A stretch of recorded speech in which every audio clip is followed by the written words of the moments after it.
Buenos días. Como parte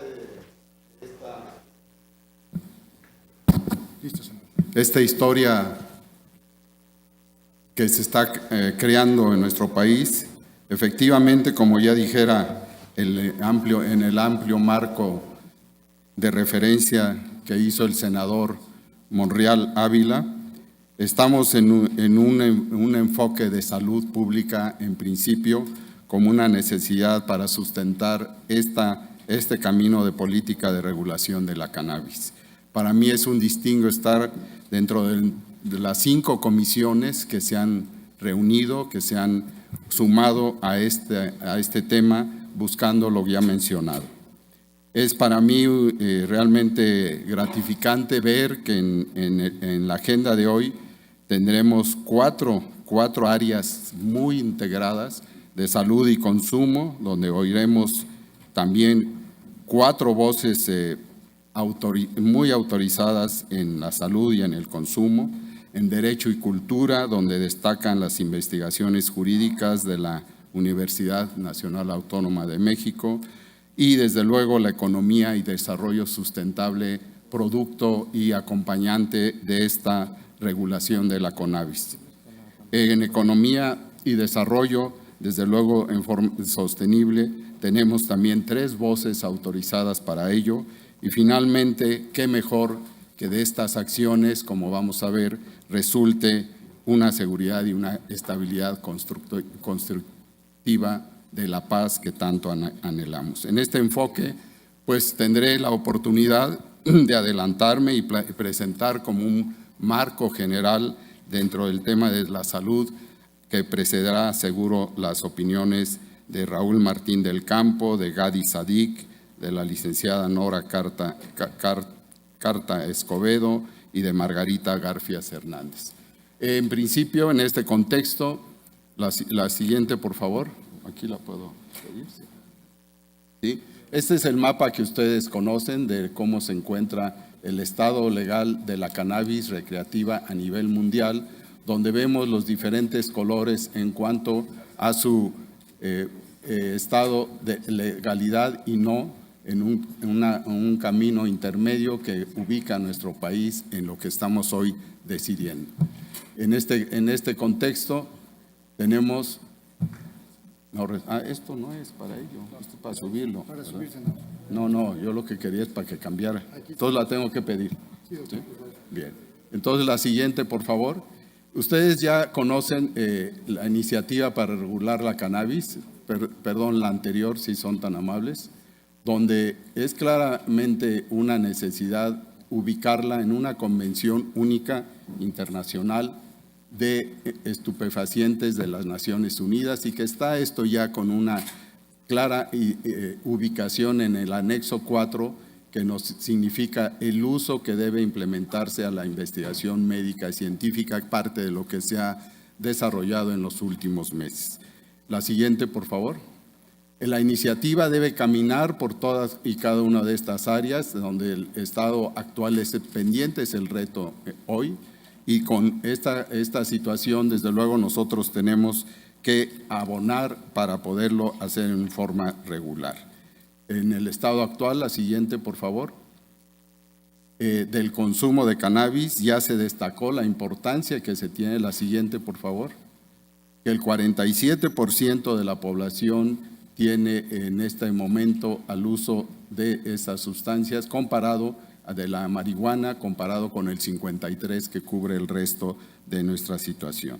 La cannabis es, por lo tanto, ya se mencionó, ilícita, la más consumida en el mundo, y lo que notoriamente llama la atención, y es necesario ponerle claramente la siguiente, por favor, una situación de urgencia, es que de 19.2 millones de personas de 15 a 64 años que consumieron cannabis en 2016 con fines no médicos, tenemos en un aumento notoriamente importante. La siguiente, por favor, en los usuarios que lo experimentaron en una edad más temprana, 4.7 millones que corresponde al 6%, pasaron a 7.3, que ya en 2016 y en estos meses se puede asegurar que supera el 9%. En 2011 se puede ver ahí cómo esto ha sido en estos números también muy importante en la población adolescente, que es el sitio de mayor enfoque preventivo para establecer con bases sólidas una visión desde el punto de vista médico muy clara. La siguiente, por favor. El 2.3% de los niños, ustedes lo conocen y este es el documento esencial que rige en la actualidad la mayor parte de los apoyos desde el punto de vista poblacional y científico, aparecen en la Encuesta Nacional de Consumo de Drogas en estudiantes, el famoso ENCODE de 2014, y que nos muestra que 10.6% de estudiantes de secundaria y bachillerato han experimentado ya su consumo, o sea, estamos hablando 1 de cada 10 al menos, y 2.3% de los niños de quinto y sexto de primaria lo han consumido por lo menos una vez. La siguiente, por favor. ¿Cuáles serían las consecuencias de su uso? Y aquí abrimos una serie de aspectos técnicos que van a ser, desde luego, después más precisados. En principio, las consecuencias agudas pueden ser no de gravedad en un análisis rápido, donde el deterioro de la memoria a corto plazo, que es requerida en muchas de las acciones posteriores, no solo en la juventud temprana, sino en el resto de la vida, están alterados en la percepción también del espacio. Esto es importante, de la percepción de qué tenemos en el espacio donde vivimos. Hay ansiedad e ideas suicidas que son acompañadas en un camino multifactorial, hay que señalarlo, se va a definir esto, se tiene que disecar en la población usuaria, con deterioro de la atención, en el juicio y otras funciones cognitivas. Aquí ustedes sabrán que la evaluación, la valoración y desde luego su ubicación directa en la salud es de estos puntos de la capacidad cognitiva, son en ocasiones difíciles de sustentar, puesto que no son solo por instrumentos, sino por actividades que se tienen que evaluar muy puntualmente. También, desde luego, hay otras acciones y deterioro de la coordinación motora y del equilibrio que colaboran en cierta forma a los accidentes. Pero finalmente, algo que matizaré nada más de inicio, pero posteriormente lo haré un poco más en detalle, son episodios psicóticos. El uso de cannabis en gente, principalmente en gente adolescente y gente que no ha tenido otras experiencias lúdicas, esto puede ser es un debate todavía en camino, de lo cual todavía no podemos sacar una conclusión directa causal, pero lo debemos considerar. En el consumo, la siguiente, por favor, ahí está bien. En el consumo o consecuencias a largo plazo, debemos apuntar estos tres elementos. Uno, el aumento en el riesgo de malestares respiratorios, de tos, de bronquitis, que pueden ser secundarios, pero si no se evalúan y no se controlan, esto puede dar lugar a enfermedad crónica pulmonar, pero sin ser tampoco una causa única directa. El aumento en el riesgo de sufrir esquizofrenia, lo reitero aquí, es un camino médico y científico de mucho cuidado, pero sí tiene sus bases, está en personas susceptibles. Aquí hay un camino genético que no ha sido tan sólido para decir que hay gente que tenga esta predisposición a la esquizofrenia y que con el uso de la marihuana, de la cannabis, tenga ya la causa directa en ello. No, la base genética nos ayuda a tener poblaciones de mayor riesgo, pero no necesariamente de causa-efecto. Y finalmente, la tercera acción que tenemos es que puede alimentar el riesgo, aumentar el riesgo de ansiedad, de depresión, de síndrome amotivacional, que es una connotación medio difícil de explicar, pero que la gente no se motiva en su devenir ante la vida, ante los problemas. De la siguiente, por favor.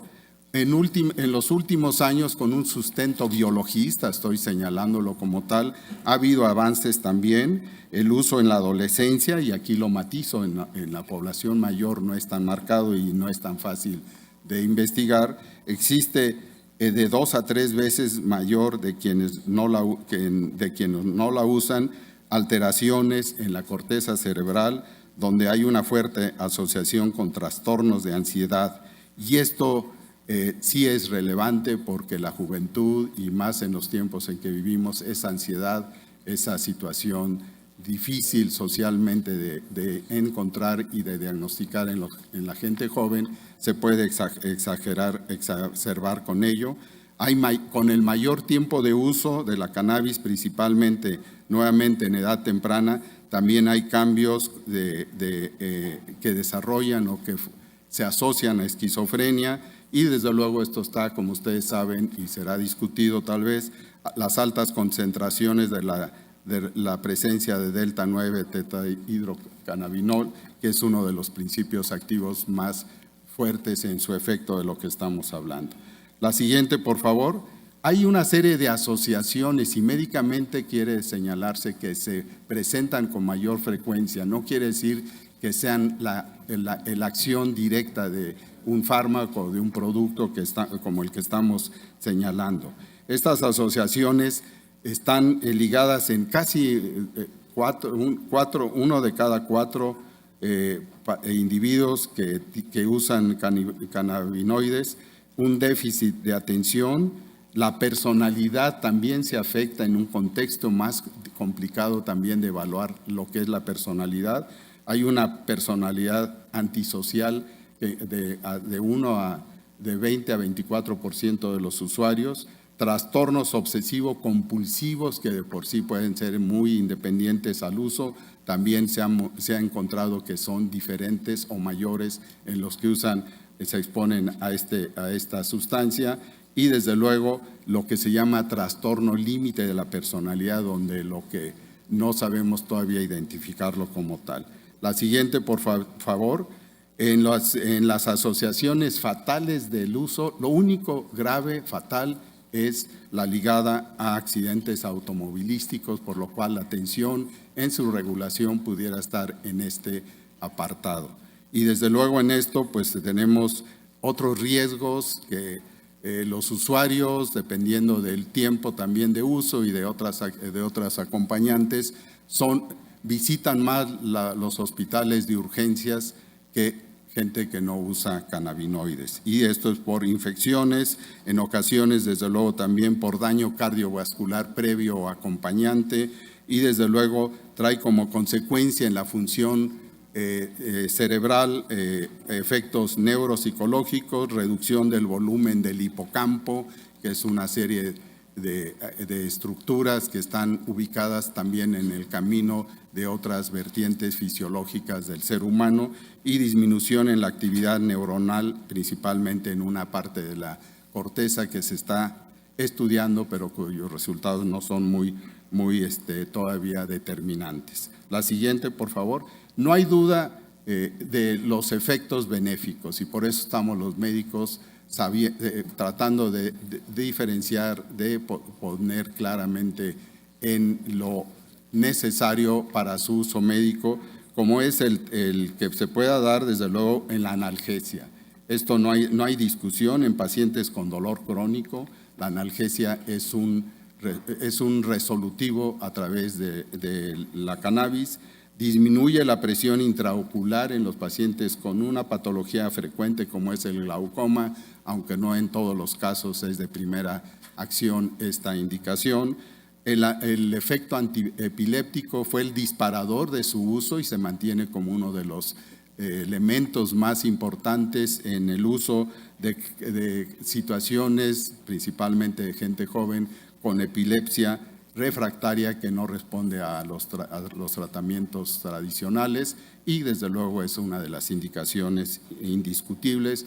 Lo mismo el efecto para contrarrestar los vómitos, las náuseas, el apetito para mejorarlo en los casos de pacientes que reciben quimioterapia y otras situaciones como el VIH. Existen otra serie de asociaciones y de beneficios, pero estos no están sustentados totalmente desde el punto de vista médico-científico. La siguiente, por favor.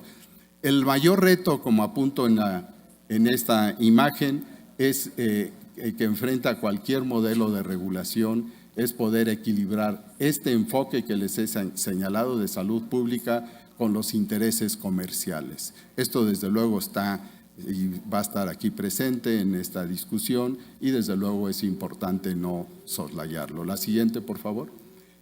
¿Qué recomendaciones finalmente, y no dejando al lado esta visión médica, tenemos ante la legalización? La siguiente, por favor. Tenemos que saber que el efecto de como cualquier fármaco, como cualquier sustancia, requiere valorarse en forma individual. Si es la primera vez que lo usa o ya tiene una continuidad, porque su valoración también en efectos es diferente. El contenido ya señalado de la relación del THC con el cannabidiol, que es importante, y desde luego la vía de administración es totalmente diferente si esto se hace en forma inhalatoria, en forma de cápsulas, en la piel, etcétera, y esto es realmente lo que se necesita regular también en la manufacturación de los productos, el acceso, desde luego, a cada una de estas vías de ingreso, igual, en forma importante, con la interacción con otras drogas, otros medicamentos que reciba el individuo por alguna otra enfermedad, como son enzimas metabólicas que pueden ser interferidas o aumentadas por el uso de estas sustancias. Antidepresivos, este sí es un punto muy importante porque hasta una tercera parte de la población puede estar usando antidepresivos y desde luego algunos medicamentos como las benzodiazepinas y desde luego el uso concomitante del alcohol que acompaña y algunos de estos usos también de la marihuana. La siguiente.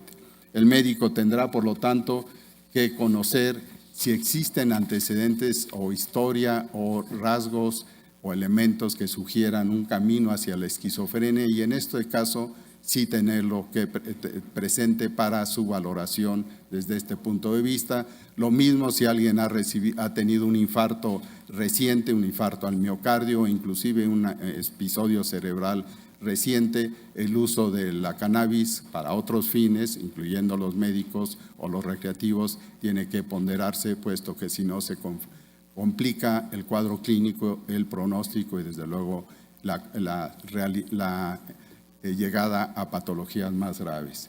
En particular, una indicación que el médico debe de ver es su aspecto laboral del individuo, porque operadores de maquinaria pesada están contraindicados para recibir esto. En la última imagen que les presento el día de hoy, en este caso, como un modelo de regulación responsable y adecuado a la realidad mexicana, debe tomar en cuenta estos 6 lineamientos. Primero, proteger la salud de las personas frente a un producto psicoactivo. Esto es válido para cualquier sustancia y no solo las de uso legal o ilegal. Desde luego, respetar la autonomía de las personas, necesario, importante, obligado. Promover la información basada en evidencia sobre etiquetado y condiciones de consumo. Hay que dejar claramente que su uso es de un psicoactivo desde el punto de vista médico. Proteger de riesgo a la población más vulnerable, niños, niñas y jóvenes, por lo ya señalado. Establecer la venta de cannabis en cualquiera de sus presentaciones como un servicio socialmente responsable. Y finalmente, en forma muy, muy importante, está facilitar programas de rehabilitación y tratamiento para todo aquel que lo solicite en el caso de tener algún problema derivado del uso de estas sustancias. Esta sería mi participación como marco general desde el punto de vista de salud pública para el tema que estamos tratando y agradezco mucho su atención. Muchas gracias.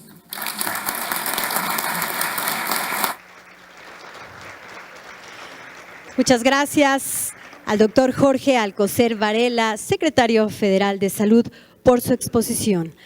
Antes de continuar, queremos saludar y dar la bienvenida a la senadora Antares Guadalupe Vázquez Alatorre, secretaria de la mesa directiva e integrante de la Comisión de Salud. También nos acompaña la senadora Marta Lucía Micher Camarena. Bienvenida. Saludamos con gusto a la senadora Jesusa Rodríguez. Y también nos acompaña la senadora Nestora Salgado.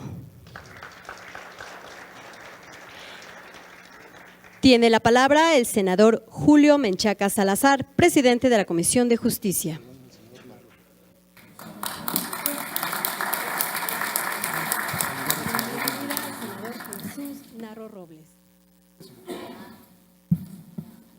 ¿Ya está?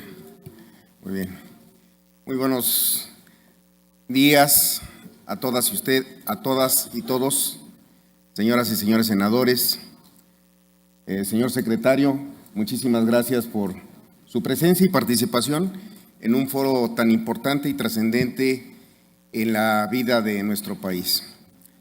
Yo quiero hacer un público reconocimiento al doctor Navarro, presidente de la Comisión de Salud, que en el inicio de este tema tan delicado ha enfocado, junto con los integrantes de la Comisión de Salud, todos sus esfuerzos para tener un marco regulatorio que permita, por un lado, atender una disposición legal, puesto que se integró, como lo mencionaba el senador Monreal, jurisprudencia que nos obliga al Congreso Federal a emitir las disposiciones necesarias para poder eliminar algo que considera la Corte como inconstitucional, que es el desarrollo integral del individuo. Es un tema con muchísimas aristas. Hay, sin duda, como en todo tema polémico, quienes están a favor, quienes están en contra y quienes son indiferentes a un tema tan delicado. Si hacemos un análisis referencial histórico y vemos que los grandes capitales, particularmente de países como Estados Unidos, a principios del siglo pasado se hicieron con la prohibición del alcohol y que generó una enorme ola de violencia, una construcción de mafia organizada para que tuvieran las personas que querían tener acceso a una de las consideradas drogas más adictivas que existen en el mundo, el alcohol, y que es socialmente aceptada. Incluso en cualquier evento social es aceptado, es casi indispensable que en un bautizo, en una boda, en una celebración sea acompañada de una bebida alcohólica. Y pensar que en la referencia que estoy haciendo de prohibición, que no solamente se ha dado en Estados Unidos, sino también en nuestro país en alguna época de nuestra historia, pues ha generado un consumo ilegal, una fabricación también en ese sentido, ha generado riqueza para un grupo de crimen y no ha habido un control sobre la calidad de sus productos y han hecho daños en la salud de las personas que incluso podrían ser considerados mortales. Bien, ese es el contexto histórico, este es el reto que tenemos hoy en el Senado de la República de transformar esa exigencia legal para poder hacer una regulación que contemple todos los puntos de vista. Desafortunadamente, en los temas polémicos como este, no va a quedar satisfecha toda la población. Alguna parte de ella tendrá siempre el resquemor de que debió de haberse hecho de otra manera. ¿Qué implica el reto de regularizar la producción, la distribución, el consumo, la participación del Estado en la cannabis? El que, como en otros temas difíciles que ha abordado del Senado de la República se haga un ejercicio de parlamento abierto, que escuchemos a los especialistas, que escuchemos a las autoridades responsables de los sectores que tienen impacto en estas decisiones, como es la Secretaría de Salud, en donde vamos a escuchar también a la Fiscalía General de la República, a distintas áreas, incluso de la Secretaría de Hacienda, para ver todo un mecanismo de control fiscal y de ingreso al Estado, de un órgano regulador de la producción, de la distribución, de las políticas que permitan darle a las personas la información suficiente para que, si hacen uso del derecho que tienen de hacer con su cuerpo lo que ellos consideren conveniente, sí sepan puntualmente las consecuencias que existen. Incluso, todo en exceso, hasta la comida, es dañino para la salud humana. Por eso es muy importante abarcar todos los aspectos que conlleva esta discusión.